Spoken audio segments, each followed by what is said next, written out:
আসসালামু আলাইকুম এভরিওয়ান। নিয়ে আসলাম তোমাদের জন্য বোনের মৃত্যু গল্পের সিজন 2 3 নম্বর পর্ব। তো চলো বেশি কথা না বলে গল্প শুরু করা যাক। হঠাৎ করে একটা ছেলে কোথায় থেকে এসে বলল, কি হয়েছে চাচি? তার মানে এটা কি তাসলিমার ভাই? হতেও পারে, কিন্তু ও তো কখনো আমাকে এই কথা বলে নাই, আর আমিও ওর পরিবার সম্পর্কে কখনো জানতে চাই নাই। আমি এবার ছেলেটার দিকে তাকিয়ে বললাম, অনেক কিছু হয়েছে, তুমি সমাধান করতে পারবে বললে। এবার চাচি একটু রাগী সুরে বলল, দেখ তো সেই কখন থেকে আমাদের সাথে ঝগড়া করে যাচ্ছে, বলে নাকি তাসলিমার এই বিয়ে হবে না। এটা বলতেই ছেলেটা একটু রেগে গেল, আমার দিকে গম্ভীর গলায় বলল, তুমি তাসলিমার কি হও, আর এখানে এসে উল্টাপাল্টা কথা বলছো কেন? আমি বললাম, আমি তাসলিমার কি হই সেটা আপনার বোনকে বললেই পেয়ে যাবেন, তার আগে এটা বলেন আপনি কি তাসলিমার ভাই? ছেলেটা বলল, আমি ওর ছোট ভাই। আমি বললাম, আপনার লজ্জা করে না? ছোট ভাই হয়ে আপনার বোনের জীবন নষ্ট করছেন। ছেলেটা বলল, ফালতু কথা বলছেন কেন? আর আমি আমার বোনের জীবন নষ্ট করতে চাইছি, এটার মানে কি? আমি বললাম, আপনার বোনের বয়স কত আর বরের বয়স কত? আমার মনে হচ্ছে যেন একটা শিশুর সাথে একটা বুড়ো বেটার বিয়ে হচ্ছে। ছেলেটা বলল, দেখেন ভাই, এত কিছু আমি আপনাকে বলতে পারবো না, আর আমার রাগ উঠলে কিন্তু আমি একটা কিছু করে ফেলবো। তার আগে বলছি, ভালোই ভালোই আপনি এখান থেকে চলে যান। আমি বললাম, তোমাদের এখানে তো আমি আর থাকতে আসি নাই, চলে তো যাবই, তার আগে আমি এর সমাধান করেও যাব। ছেলেটা এবার চোখ লাল করে বলল, এই ভাইয়া সত্যি করে বলুন তো, আপনি আপুর কি হন? আমি বললাম, আমি ওর ফ্রেন্ড হই। ছেলেটা বলল, ফ্রেন্ড হন ভালো কথা, এত ঝগড়া করছেন কেন? আসবেন, খাবেন আর খেয়ে দিয়ে চলে যাবেন। আমি বললাম, তোমার দ্বারা হবে না, তোমার বাবাকে ডাকো। ছেলেটা বলল, ভাই দেখেন, খুব কষ্ট করে আমার বোনকে এই বিয়েতে রাজি করিয়েছি, তাই বলছি আপনি বাড়তি কোনো ঝামেলা করবেন না। আমি বললাম, আমি বলেছি তোমার বাবাকে ডাকতে, না হলে কিন্তু বড় বিপদ হয়ে যাবে। আর তোমার বোন জানে আমার পাওয়ার সম্পর্কে, পুরো থানা চলে আসবে একটা ফোন করলে। ছেলেটা এবার ভয় পেয়ে ওর বাবাকে ডাকতে লাগলো। একটু পর একটা মুরব্বি লুঙ্গি পরতে পরতে বাহিরে আসলো, আর এসেই ছেলেটাকে জিজ্ঞেস করলো, কি হয়েছে বাবা? এই আঙ্কেল তাহলে তাসলিমার বাবা, দেখে তো বোকা বোকা মনে হয়। ছেলেটা আমাকে দেখিয়ে বলল, বাবা দেখো না, ও কখন থেকে এখানে এসে ভয় দেখাচ্ছে, আর বলছে আপুর এই বিয়ে নাকি হবে না। তাসলিমার বাবা এবার হাসি মুখে আমার কাছে এসে বলল, ও তাই নাকি? এত সহজ নাকি কোনো বিয়ে ভেঙে দেওয়া? আমি বললাম, আপনাদের কাহিনী শুনতে আমার একদম ভালো লাগছে না। তাসলিমার বাবা বলল, আমরা আবার কি কাহিনী করলাম? আর তুই কে রে? কোথায় থেকে উড়ে এসে এখানে জুড়ে বসলি? আমি এবার একটা হাসি দিয়ে বললাম, উড়ে আসি নাই, আপনার মেয়ে আমাকে ফোন করে এখানে নিয়ে এসেছে। এবার একটু মিথ্যে বললাম। তাসলিমার বাবা বলল, কি আমার মেয়ে বলেছে? আমার তো বিশ্বাসই হচ্ছে না। তাসলিমা দেখতো, ওকে চিনিস নাকি? এবার তাসলিমা ঘোমটা ফেলে কান্নার দৃষ্টিতে আমার দিকে তাকিয়ে বলল, রনি এখান থেকে চলে যা, আমার জন্য তোর ঝামেলা করতে হবে না, যা কপালে আছে তাই হবে, এই নিয়ে আমি এখন আর কোনো চিন্তা করি না। তাসলিমা যে কতটা কষ্টে আছে আমি দেখেই বুঝে গেছি। আমি বললাম, আচ্ছা আঙ্কেল একটা কথা বলবো? আঙ্কেল বললেন, বলো। আমি বললাম, আপনার মেয়েকে কি টাকার কাছে বিয়ে দিচ্ছেন নাকি কোনো ছেলের কাছে? আমার কাছে তো মনে হয় আপনার মেয়েকে কোনো ছেলের কাছে বিয়ে দিচ্ছেন না। আঙ্কেল বললেন, দেখো বাবা, আজকাল টাকাই সব, আর তাছাড়া ছেলে মোহনগঞ্জ সরকারি ব্যাংকের ম্যানেজার, টাকার কোনো অভাব নেই, মেয়েটার সুখের জন্য এই বিয়ে দিচ্ছি। আমি বললাম, আপনি বাবা হয়ে বুঝতে পারছেন না কেন? আপনার মেয়ের জীবন আপনি নিজেই নষ্ট করছেন, এমনটা করবেন না আঙ্কেল, আমি আপনার কাছে হাত জোর করে অনুরোধ করছি। আঙ্কেল বললেন, দেখো বাবা, তুমি আমাকে যতই অনুরোধ করো না কেন এই বিয়ে হবেই, তাই বলছি এখান থেকে চলে যাও, আমি চাই না তোমার সাথে কোনো ঝামেলা করতে। আমি বললাম, আপনি কি এটা জানতেন আপনার মেয়ে কিসের চাকরি করে? আঙ্কেল বললেন, একসময় পুলিশের চাকরি করত, আর এখন ছেড়ে দিয়েছে। ওদের সাথে কথা বলে আমার মেজাজটা নষ্ট হয়ে যাচ্ছে, কিছু বললেও বুঝতে চায় না, তাই ফোনটা বের করে রিয়াকে কল দিলাম। রিয়া ফোনটা ধরেই বলল, কি রে রনি, কি হয়েছে? আমি বললাম, তুই এখন কোথায়? রিয়া বলল, এই তো মাত্র বাসার দিকে রওনা দিলাম। আমি বললাম, তাহলে এতক্ষণ কোথায় ছিলি? রিয়া বলল, এই তো এক জায়গায় একটু কাজ ছিল, তাই কাজটা সেরে আসলাম। আমি বললাম, গাড়ি ঘুরিয়ে আমার দেওয়া ঠিকানায় চলে আয়। রিয়া বলল, কেন, কি হয়েছে? আমি বললাম, বড় একটা ঝামেলা হয়ে গেছে। রিয়া বলল, কি হয়েছে বলবি তো? এবার একটু রেগেই বললাম, তুই আসবি নাকি না? আমি তোর এত কথা শুনতে পারবো না, সময় নাই আমার কাছে। রিয়া বলল, এত রাগিস কেন? আসছি আমি, তুই একটু অপেক্ষা কর। আমি বললাম, যত তাড়াতাড়ি সম্ভব আয়। ফোনটা রেখে রিয়াকে ঠিকানা মেসেজ করে দিলাম। আমি তাসলিমার বাবার দিকে তাকিয়ে বললাম, এখন দেখেন এখানে কি হয়, আমার কথা তো শুনলেন না। আমার কথা শুনে তাসলিমার বাবা একটুও ভয় পায় নাই, আরও আমার কাছে এসে আমার দিকে হেসে হেসে বলল, তাই নাকি, আমিও দেখতে চাই তুমি কি করতে পারো। আমি এবার ওদের ছেড়ে তাসলিমার কাছে গেলাম। আমি বললাম, তাসলিমা তুই তো এমন ছিলি না, হঠাৎ কি হয়েছে তোর? কিন্তু ও কোনো কথা বলছে না, শুধু কান্নার আওয়াজ শোনা যাচ্ছে। আমি বললাম, আরে কি হয়েছে আমাকে তো বলবি। আর তুই জানিস আমি একটু অসুস্থ ছিলাম, তুই হয়তো আমার খোঁজ খবর নাও নিতে পারিস, কিন্তু আমি নিব, কারণ একসাথে আমরা দুইজন কাজ করেছি এক সময়। হঠাৎ করেই বাহিরে গাড়ির আওয়াজ শুনতে পারলাম। তাসলিমার কাছ থেকে দূরে গিয়ে ওর বাবাকে বললাম, এবার ঠেলা সামলান, বাহিরে পুলিশ সেনাবাহিনীর গাড়ির অভাব নেই। সবাই আস্তে আস্তে নেমে সামনে আসছে, আর মাঝখানে রিয়া হেঁটে হেঁটে আসছে। এটা দেখে সবাই খুব ভয় পেয়ে গেল। হয়তো কেউ ভাবতেও পারে নাই এখানে স্বরাষ্ট্রমন্ত্রী চলে আসবে। রিয়া আমার সামনে এসে আমাকে বলল, কিরে রনি, এত জরুরি তলব করলি কেন? আর এই বিয়েতে ডাকছিস কেন?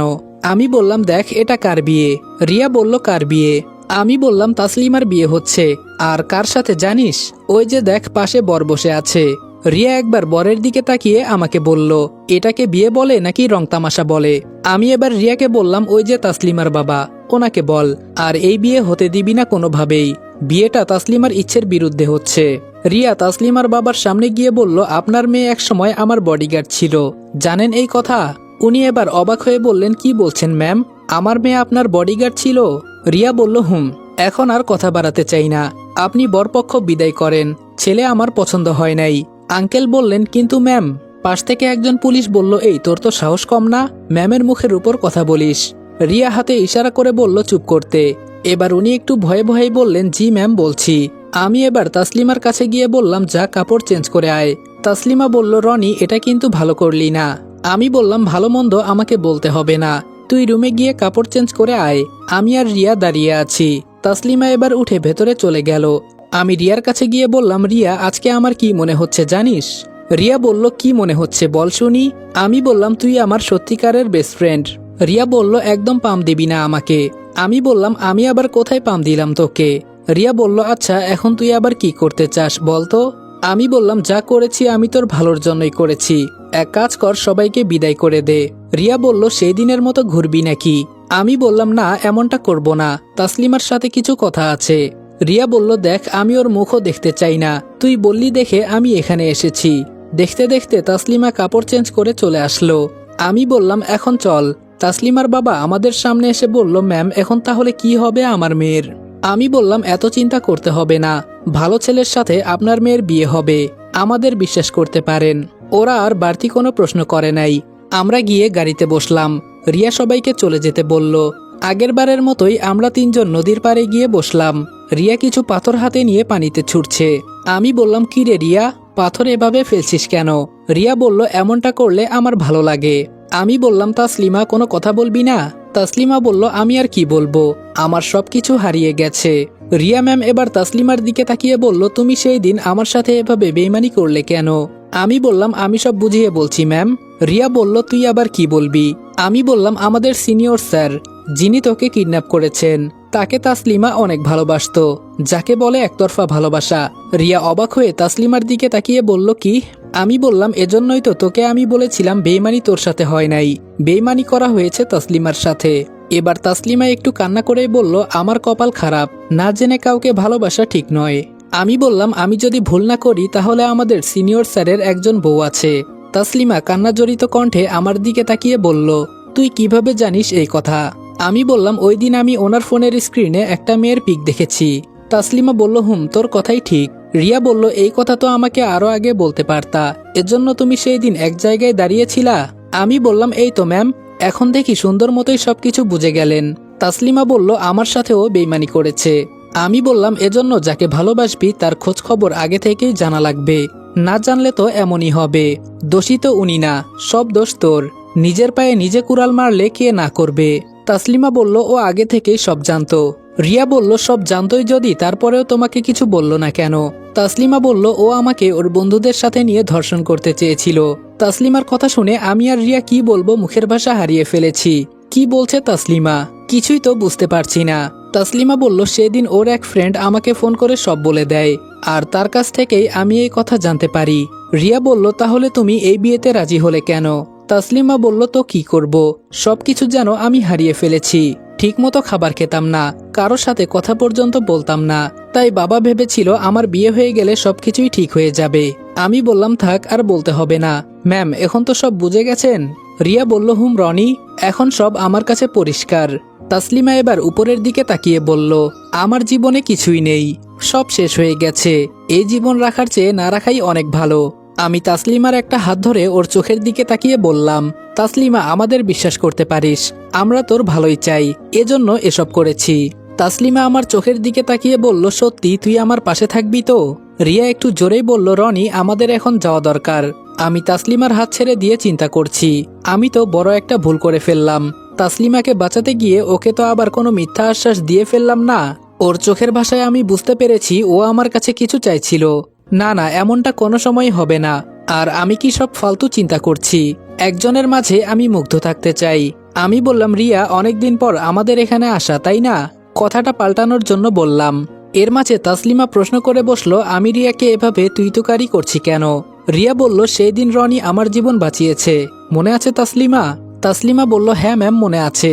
ও না থাকলে হয়তো সেই দিন অনেক খারাপ কিছু হয়ে যেত, আমাকে মাফ করবেন। রিয়া বলল, তাসলিমা, রনি আমার বেস্ট ফ্রেন্ড, যে আমার জন্য নিজের জীবন দিতেও একবার দ্বিধা করলো না। সে আর যাই হোক আমার কোনো ক্ষতি করতে চাইবে না। আমি জানি ও সবসময় আমার পেছনে ঢাল হয়ে থাকবে। তাসলিমা বলল, সত্যি ম্যাম, রনি ওই দিন আপনার জন্য যা করেছে তা আসলেই প্রশংসনীয়। আমি বললাম, এখন এসব বাদ দে ম্যাম, চলেন। তাসলিমা বলল, আমি এখন যাই ম্যাম, আমার বাবা আর ভাইকে সবকিছু বুঝিয়ে বলতে হবে। রিয়া বলল, কালকে সময় মতো চলে এসো, কেমন? আমি বললাম, আর একদম এই নিয়ে মন খারাপ করবি না, দেশে কি ছেলের অভাব? তাসলিমা একটা হাসি দিয়ে বলল, ম্যাম, আপনি এত বড় পদের একজন মানুষ, আমার জন্য যা করলেন সারা জীবন আমার মনে থাকবে। আর রনি, তোকে কিছু বলবো না, একসাথে তো কাজ করি, সময় হলেই বলে দিব। এটা বলেই তাসলিমা চলে গেল। এখন আমি আর রিয়া ম্যাম বসে আছি। রিয়া ম্যাম ব্যাগ থেকে একটা চকলেট বের করে খেতে লাগলো। আড়াল চোখে আমি তাকিয়ে দেখলাম, কিন্তু আমাকে দিল না কেন? রিয়া বলল, কি রে, খাবি চকলেট? আমি বললাম, না থাক, তোর চকলেট তুই খা। রিয়া বলল, খাবো তো ঠিকই, কিন্তু এভাবে তাকিয়ে থাকলে তো আমার পেট খারাপ করবে। আমি বললাম, ও মা, আমি আবার তোর দিকে কই তাকালাম? রিয়া বলল, থাক থাক, আর মিথ্যে বলতে হবে না, আমার কাছে আর নাই, থাকলে কি তোকে দিতাম না বল? আমি বললাম, আচ্ছা রিয়া, তাসলিমার সাথে যা হয়েছে এটা কি ঠিক ছিল? রিয়া বলল, কেন, তোর কি মায়া লাগছে নাকি? আমি বললাম, একটু লাগছে, আমরা না থাকলে বেচারি আজকে শেষ হয়ে যেত। রিয়া বলল, তোর যখন এতই মায়া লাগছে তাহলে তুই ওকে গিয়ে সঙ্গ দে। আমি বললাম, দিব এক চর। আমি বলি কি আর তুই শুনিস কি? রিয়া বলল, যেভাবে ওর হাত ধরেছিলি আমার তো দেখে মনে হয়েছে তুই সত্যি সত্যি ওর বয়ফ্রেন্ড। আমি বললাম, রিয়া, ও একটা ঘোরের মাঝে ছিল, কি করবে ও নিজেও তখন বুঝতে পারে নাই, তাই ওর মনে একটু সাহস জগিয়ে দিলাম। রিয়া বলল, ভালো ভালো, চালিয়ে যা, তাছাড়া তাসলিমা কিন্তু দেখতে কম সুন্দর না। আমি বললাম, রিয়া, আমি কিন্তু এখন উঠে চলে যাব, কি শুরু করলি তুই? রিয়া বলল, আচ্ছা যা, সরি। আমি বললাম, রিয়া, তোর কি কাউকে পছন্দ হয় না? রিয়া বলল, হঠাৎ এই প্রশ্ন কেন? আমি বললাম, তোর বেস্ট ফ্রেন্ড আমি, তাই তোর সবকিছু জানার অধিকার আমার আছে। রিয়া বলল, এত অধিকার ভালো না। আমি বললাম, আরে বল না। এরপর রিয়া যা বলল তা শুনে তো আমার মন ভেঙে টুকরো টুকরো হয়ে গেছে। আসসালামু আলাইকুম এভরিওয়ান, বোনের মৃত্যু গল্পের সিজন 2 3 নাম্বার পর্ব এখানেই শেষ করলাম। ভিডিওটা ভালো লাগলে লাইক, কমেন্ট এবং শেয়ার করে দিও। আর ভিডিওটা ইউটিউব থেকে দেখলে চ্যানেলটা সাবস্ক্রাইব করে দিও। আর যদি ফেসবুক পেজ থেকে দেখো তাহলে অবশ্যই পেজটা ফলো করে দিবা। তো দেখা হচ্ছে নেক্সট ভিডিওতে, ততক্ষণ ভালো থাকবা, সুস্থ থাকবা, আল্লাহ হাফেজ।